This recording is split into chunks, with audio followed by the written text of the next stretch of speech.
I was born with shackles that I could not see. They were made of habit, of acceptance, of the slow grinding certainty that this was all there was. The metal ones came later. My name was Kess, though names matter little when you are property. I learned this truth in the Manufactorum caverns beneath Hive Secundus on Mordian Prime, where the air tasted of burnt promethium and human sweat, where the ceiling pressed down like the weight of a dead god's palm. The overseers told us we were fortunate. The Imperium, in its infinite mercy, had given us purpose. We were part of something greater than ourselves. I believed this for 17 years. The caverns stretched endlessly in every direction, carved from the living rock by generations of slaves who had died with drilling bits in their hands. Overhead, the Hive city rose like a cancer toward the sky, its billions of citizens sleeping soundly while we worked through the endless night shift that had no dawn. Down here, time was measured not in hours but in quotas, not in days but in bodies dragged away when they could work no more.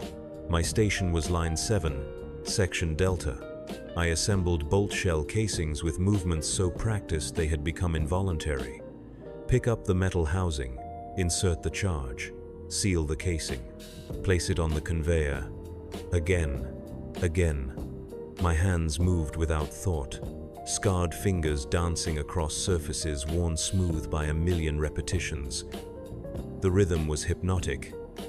It was supposed to be, but I had begun to dream. The dreams came first as fragments during the 4-hour rest periods they allowed us between shifts. Brief flashes of something else. Open sky. The sensation of wind that did not carry the taste of industrial decay. Faces that showed emotion other than exhaustion or fear. These visions disturbed me more than the rats that gnawed at the corpses in the refuse pits. More than the screams that echoed from the punishment chambers when someone's quota fell short. I tried to stop dreaming. The other slaves warned me with their eyes, with the subtle shake of a head when the overseers were not looking. Dreams were dangerous. Dreams led to hope, and hope led to the kinds of thoughts that ended with a bolt shell to the back of the skull. Overseer Vex was a thin man with augmetic eyes that clicked when they focused. He moved through our section like a carrion bird, always watching for signs of weakness, of defiance, of anything that suggested we remembered we were human. I had seen him execute 17 slaves in my time on Line 7. Each time, he would announce the reason with mechanical precision. Sabotage, insubordination, failure to meet quota. The real reason was always the same. They had forgotten their place, but the dreams grew stronger. I began to see things that made no sense. Vast spaces filled with natural light, water that moved on its own, not through pipes but in great flowing channels. Plants that grew without hydroponic systems, their roots drinking from soil that had never seen industrial runoff. Most disturbing of all, I saw people who moved without the shuffling gait of the chronically malnourished, who looked up instead of down, who spoke without first calculating whether their words might be reported. These dreams came with a name that meant nothing to me. Verdania. It whispered itself through my sleeping mind like a prayer I did not understand. On the day everything changed, the dreams had become so vivid that I found myself pausing in my work, just for a moment, just long enough to close my eyes and try to hold on to the sensation of sunlight on my face. It was a mistake that would cost more than my life. Slave Kess. The voice of Overseer Vex cut through the industrial din like a blade. I opened my eyes to find his augmetics focused on me with mechanical intensity. You appear to be experiencing a malfunction. The other workers on Line 7 kept their heads down, their hands moving in perfect rhythm. They had learned the first rule of survival, never be noticed. I had forgotten it in a moment of weakness, seduced by impossible visions of a world that could not exist. No malfunction, Overseer, I replied, my voice steady despite the ice forming in my stomach. A momentary adjustment to improve efficiency. He studied me for a long moment that stretched like a blade across my throat. Then he nodded, a gesture that somehow conveyed more threat than any words could have managed. Continue your duties, he said. I will be monitoring your output personally." As he moved away, I felt the weight of his attention like a physical thing. But more than that, I felt something else stirring in the depths of my mind. For the first time in 17 years, I found myself wondering not just what lay beyond the manufactorum, but whether I might somehow see it. The thought was so heretical it made my hands shake. But once born, it proved impossible to kill. The shift continued for another 8 hours, but I barely noticed the passage of time. My hands continued their practiced movements, while my mind wandered through territories that had been forbidden since birth. I thought about the guards who patrolled the perimeter, their routines and habits. I thought about the supply tunnels that connected our section to the processing centers. Most dangerously of all, I thought about the stories the older slaves sometimes whispered during rest periods. Stories of places beyond the hive cities, places where the sky was not hidden behind layers of industrial smog, places like Verdania. When the klaxon finally sounded to signal the end of shift, I filed out with the others toward the communal sleeping chambers. But instead of collapsing onto my assigned mat, I found myself lingering in the corridors, studying the patterns of movement, the placement of surveillance servitors, the gaps in the seemingly perfect system of control. It was then that I encountered Jorik. He was older than most slaves survived to become, his face a map of scars and premature lines. Unlike the others, he did not avoid my gaze when I looked at him. Instead, he studied me with eyes that seemed to hold secrets. "You have the look," he said quietly, his voice barely audible above the distant hum of machinery. "What look?" I asked, though part of me already knew. "The look of someone who has begun to see beyond the walls." He glanced around to ensure we were not observed, then stepped closer. "It is a dangerous thing, young Kess, but perhaps it is also necessary." He knew my name, though I had never spoken to him before.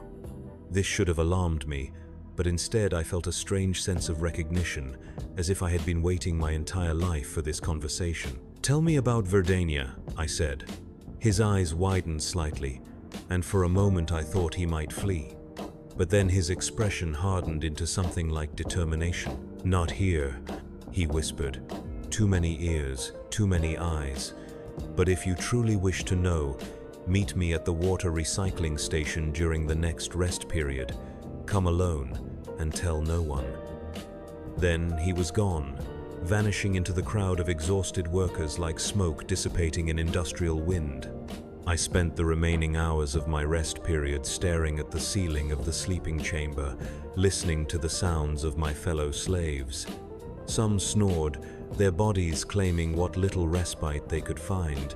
Others wept quietly, though they had learned to muffle even their grief. A few muttered prayers to the Emperor, begging for strength to endure another day of servitude. But I found myself thinking about choice. It was a concept so foreign to my existence that I had no framework for understanding it. We did what we were told. We worked when commanded. We slept when permitted. We lived according to schedules and quotas and the endless rhythm of industrial necessity. Yet somehow, in the space between one heartbeat and the next, I had discovered that there might be alternatives.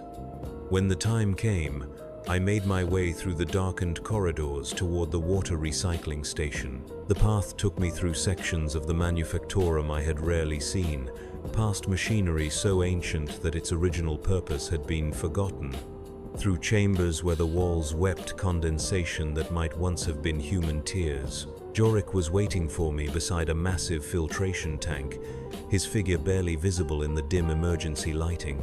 He looked older in the shadows, more fragile, but also somehow more real than any person I had ever encountered.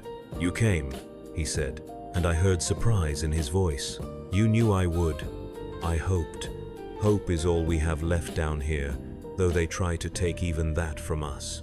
He gestured for me to sit beside him on a section of pipe that jutted from the wall. "What I am about to tell you may destroy you, Kess, or it may save you. I no longer know the difference. Tell me." He was quiet for a long time, his eyes focused on something beyond the walls of our prison, When he finally spoke, his voice carried the weight of accumulated grief. "I was not always a slave," he began. "Once, long ago, I walked beneath open sky. I felt rain on my face that had fallen from clouds, not from the recycling systems of an industrial hive. I knew the sensation of grass beneath my feet, of wind that carried the scent of growing things rather than the stench of decay." "That is impossible," I said, though my heart was racing. "There are only the hive cities, only the manufactorums and processing centers and endless corridors of service and production." "Is it?" He turned to look at me directly. "Think, Kess. What do you know of the world beyond these walls? What have you seen with your own eyes, rather than simply accepted because it is what you have been told?" The question struck me like a physical blow. I realized that everything I believed about existence beyond the manufactorum was built on assumptions, on the casual statements of overseers, on the unexamined acceptance that this was all there was. "I know nothing," I admitted. "Exactly, and in that ignorance, they have imprisoned us more effectively than any chain ever could." His voice grew softer, more dangerous. "But some of us remember, some of us carry the knowledge of what was taken from us." "What was taken?" "Everything." The word fell between us like a stone into still water. Our homes, our families, our freedom, our very identities as human beings rather than units of production. He leaned closer, his voice dropping to barely a whisper. "Verdania exists, Kess. It is a world of forests and rivers, of cities built for beauty rather than efficiency. A place where human beings live as something more than slaves or masters. I was born there, before the imperial tithe collectors came, before they decided that our world's greatest resource was not its minerals or its strategic position, but its people." The words hit me like hammer blows. Everything I had been taught about the glory of service, about the honor of contributing to the Imperium's great work, began to crumble like poorly mixed concrete. "How many of us are there?" I asked. "How many remember?" "Fewer each year. The older slaves die, and the younger ones are born into this system without ever knowing anything else existed. Soon, all memory of the outer worlds will be lost, and we will become exactly what they want us to be, willing participants in our own enslavement." "But you remembered. You kept the knowledge alive." "I did. But what good has it done? I have spent 30 years in these caverns, watching friends die, watching hope slowly drain away like water through cracked stone. Memory without action is just another form of torture." There was something in his voice that made me look at him more carefully. Beneath the resignation, I heard something else, something that might have been preparation. "You are planning something," I said. He did not answer immediately. Instead, he reached into the tattered remains of his work coveralls and withdrew something that made my breath catch. It was a small piece of metal, worked into the shape of a leaf. The craftsmanship was exquisite, each vein and curve rendered with loving detail. But more than its beauty, it was what the object represented that made my hands tremble. It was proof. Proof that somewhere in the galaxy, people still created things for reasons other than efficiency or function. They made beauty. They made art. They made objects that serve no purpose except to remind the observer that there was more to existence than mere survival. "Where did you get this?" I whispered. "I made it. From scraps of metal stolen over the course of years. It is my memory of Verdania given form, my reminder that I was once more than this." He placed the leaf in my palm, and it felt warm despite the cold air of the recycling station. "But memory alone is not enough. Not anymore." "What do you mean?" "I mean that tomorrow, during the shift change, there will be an opportunity. The transport that brings raw materials from the upper levels will be lightly guarded. Its route takes it through sections of the complex where surveillance is minimal. For perhaps 10 minutes, there will be a chance." "A chance for what?" "Escape." The word hung between us like an explosive device waiting to detonate. Escape. It was not a concept that belonged in our vocabulary. It was not something we were permitted to consider. Yet here it was, offered to me like a gift that might destroy us both. "It is impossible," I said, but even as the words left my mouth, I knew they were lies. Not impossible, just incredibly dangerous. Perhaps, but I would rather die attempting to reclaim my humanity than continue existing as a component in someone else's machine. He stood, his movements stiff with age and accumulated damage. "I will not ask you to come with me, Kess. The choice must be yours alone. But if you decide to try, meet me at loading bay 7 tomorrow when the shift klaxon sounds." He turned to leave, then paused. "And if you choose not to come, forget this conversation ever happened. Forget the leaf, forget Verdania. Return to your station and live whatever life they allow you. It may not be freedom, but it is survival, and survival is not without its own value." Then he was gone, leaving me alone with the impossible gift in my palm and a decision that would define everything that came after. I returned to my sleeping mat, but rest was impossible. The metal leaf seemed to burn against my skin where I had hidden it beneath my coveralls. Every time I closed my eyes, I saw visions of open sky and growing things. But I also saw the faces of executed slaves, their eyes empty and accusing. Around me, my fellow workers slept the sleep of the exhausted, their bodies claiming what little respite they could find before the next shift began. They looked so peaceful in the darkness, freed temporarily from the weight of their chains. Part of me envied them. They had never been burdened with choice. They had never been forced to confront the possibility that their lives might be something other than they were. But another part of me, the part that had been growing stronger since the dreams began, looked at them with something approaching pity. They were asleep in more ways than one, and I was no longer certain that ignorance was truly a blessing. The hours passed with agonizing slowness. When the klaxon finally sounded to signal the beginning of the next work period, I rose with the others and made my way toward line 7. But instead of the mindless efficiency that usually characterized our movements, I found myself studying everything with new eyes. The guards who shepherded us through the corridors were not the invincible enforcers I had always believed them to be. They were tired men with aging equipment, going through motions they had repeated countless times. The surveillance servitors that tracked our movements had blind spots, gaps in their coverage that a careful observer might exploit. The very size and complexity of the manufactorum that had once seemed like proof of our imprisonment now revealed itself as a maze with hidden passages and forgotten chambers. For the first time in my life, I began to see the system not as an immutable law of nature, but as something created by human beings. And what humans had built, other humans might find ways to circumvent. At my station, I went through the familiar motions of assembling bolt shell casings, but my mind was elsewhere. I thought about Jorik's words, about the world he described, about the choice that lay before me like an abyss. Every few minutes, I would touch the hidden leaf through the fabric of my coveralls, feeling its warmth and remembering that beauty was possible. Overseer Vex made his rounds as always, his augmetic eyes clicking as they focused on each worker in turn. When he reached my station, he paused longer than usual, his mechanical gaze studying my movements with analytical precision. "Your efficiency has improved, Slave Kess," he observed. "Yesterday's correction appears to have been effective." "Yes, Overseer, I am grateful for your guidance."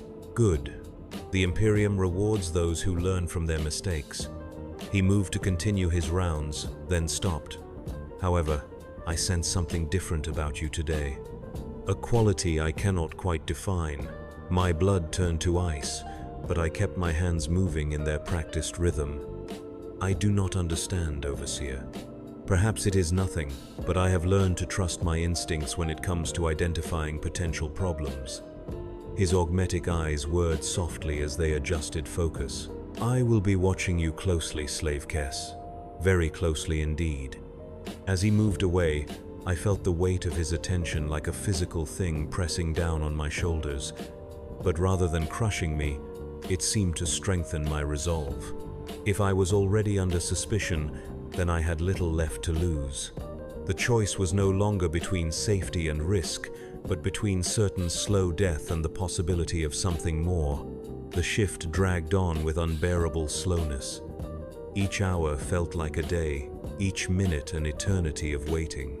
Around me, my fellow slaves continued their work with mechanical precision, unaware that one among them was preparing to shatter the only world they had ever known. As the end of shift approached, I found myself studying their faces more carefully than ever before.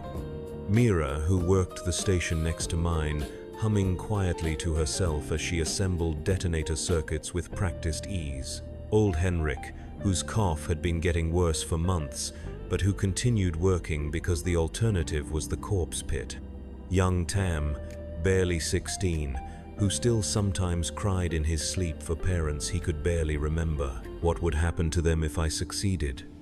What would happen if I failed?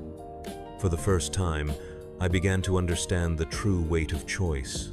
It was not just my own life I was risking, but the delicate balance of resignation that kept all of us alive. But then I thought of the leaf hidden against my skin, of Jorik's description of Verdania, of the dreams that had shown me glimpses of what human existence might become, and I realized that some risks were worth taking, not despite the cost, but because of it. When the shift klaxon finally sounded, I joined the stream of workers moving toward the dormitories. But as we passed the junction that led to Loading Bay 7, I quietly separated myself from the group and slipped into the shadows of a maintenance alcove. My heart was pounding so loudly I was certain the surveillance servitors would detect it. Every sound seemed amplified, every shadow potentially concealing a guard or an informant. But slowly, carefully, I made my way through passages I had never traveled before, following half-remembered directions toward a rendezvous that might be the last decision I would ever make. Loading Bay 7 was a cavernous space filled with industrial equipment and the constant rumble of heavy machinery. Massive conveyor systems moved raw materials from the transport vehicles to processing centers deeper in the complex. The air was thick with dust and the acrid smell of chemical solvents. I found Jorik waiting beside a towering stack of metal ingots, his figure almost invisible in the industrial gloom. When he saw me, something in his expression shifted from resignation to something that might have been hope. "You came," he said. "I came. Do you understand what this means? What we are about to attempt? I understand that I cannot continue living as I have. Beyond that, I understand very little." He nodded slowly. "Perhaps that is enough. Understanding can be a burden, and we will have enough of those to carry." As if summoned by his words, the sound of approaching machinery echoed through the loading bay. A massive transport vehicle rounded the corner, its treads grinding against the rockcrete floor as it maneuvered toward the unloading station. Behind it came two more vehicles, equally massive, carrying materials from the upper levels of the hive. "There," Jorik whispered, pointing toward the third transport. "Its cargo bay is only half full, and the guards are tired from a double shift. When it begins to move toward the exit tunnel, we will have perhaps 60 seconds to reach it and find concealment among the cargo containers. And then we pray to whatever gods might still listen to slaves, and we hope that freedom is worth the price we will pay for it." The transport completed its unloading cycle and began to turn toward the exit tunnel. For a moment, I hesitated. This was the point of no return. The moment when I would transform from a productive unit of the Imperium into something else entirely. A fugitive, a rebel, a human being making a choice. Then Jorik began to run, his aged legs carrying him across the loading bay with surprising speed. And without thinking, without allowing myself time to reconsider, I followed. The next few moments passed in a blur of desperate motion and hammering heartbeats. We reached the transport as it began to accelerate, threw ourselves onto its rear platform, and crawled between massive cargo containers just as the vehicle entered the exit tunnel. Behind us, the loading bay disappeared into darkness. Ahead lay something I had never imagined I would see: the outside world, the unknown, the possibility of whatever lay beyond the walls of our prison. As the transport climbed through the tunnel system toward the surface levels of the hive, I pressed my face against a gap between containers and caught my first glimpse of something that made my breath catch. Light. Not the artificial illumination of the manufactorums, but something else entirely. Something that suggested the existence of spaces larger than any chamber I had ever imagined. "Jorik," I whispered. "Is that what I think it is?" He moved to look through the gap beside me, and I saw tears streaming down his weathered cheeks. "Sunlight," he said. "After 30 years of imprisonment, I am seeing sunlight." The transport continued its climb through levels of the hive I had never known existed. Past residential districts where ordinary citizens lived in conditions that seemed luxurious compared to our underground chambers. Past commercial sectors where people moved freely, choosing their own paths rather than following predetermined routes. Past administrative centers where officials made decisions that affected millions of lives without ever considering the cost in human suffering. And finally, impossibly, we emerged onto the surface of the world itself. I had dreamed of open sky, but the reality was so overwhelming that I nearly lost consciousness. The sheer vastness of it, the sense of space extending in every direction without walls or ceiling or boundaries of any kind. Above us, the sky was a pale gray color I had no name for, and in the distance, something burned with impossible brightness. "The sun," Jorik explained, seeing my confusion. "The star that gives light and warmth to this world. You have never seen it before because they kept us buried beneath tons of rockcrete and steel." The transport was moving through what appeared to be a vast industrial district, but even here I could see things that challenged everything I had believed about existence. Buildings that served purposes other than production, vehicles that carried people rather than cargo. Most incredibly of all, people who moved without the shuffling gait of chronic exhaustion, who looked up at the sky rather than down at the ground. "Where are we going?" I asked. "Away from here. As far as these transports travel before returning to the loading bays." He paused, studying the landscape rolling past us. "There is a spaceport on the outskirts of the hive. Ships come and go carrying cargo and passengers to other worlds. If we can reach it, if we can find passage somehow, then perhaps we might eventually reach Verdania. And if we cannot, then we will have had this much, at least. We will have seen the sky. We will have remembered what it feels like to be human." The journey to the spaceport took several hours, during which I experienced more wonder and terror than in all the previous years of my life combined. Wonder at the sheer scale and complexity of the world beyond the manufactorums. Terror at the knowledge that we were now completely cut off from everything familiar, fugitives in a landscape we did not understand. When the transport finally began to slow, approaching what appeared to be a massive complex of landing platforms and warehouse facilities, Jorik and I prepared to disembark. We had no plan beyond reaching the spaceport, no resources except our determination, no skills beyond those required for industrial assembly. But we had something else.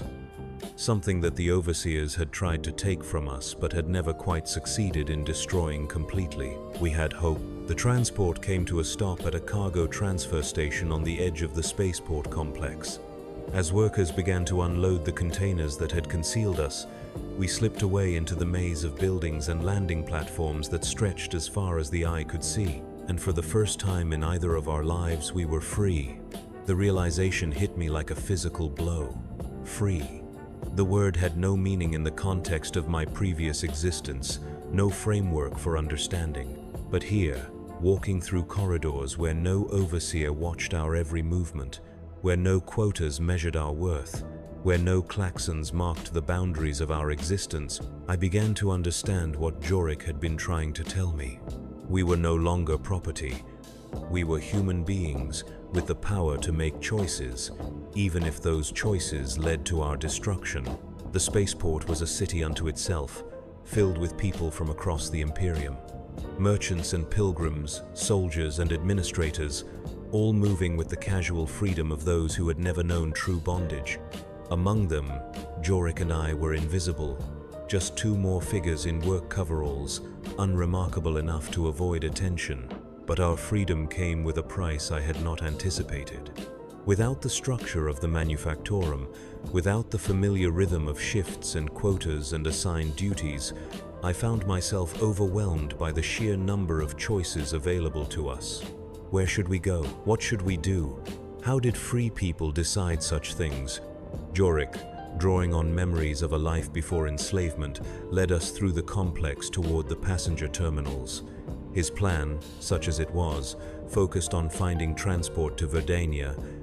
But as we moved deeper into the spaceport, it became clear that this would be more difficult than either of us had imagined. The ships that traveled between worlds required payment, documentation, official approval for passenger manifests.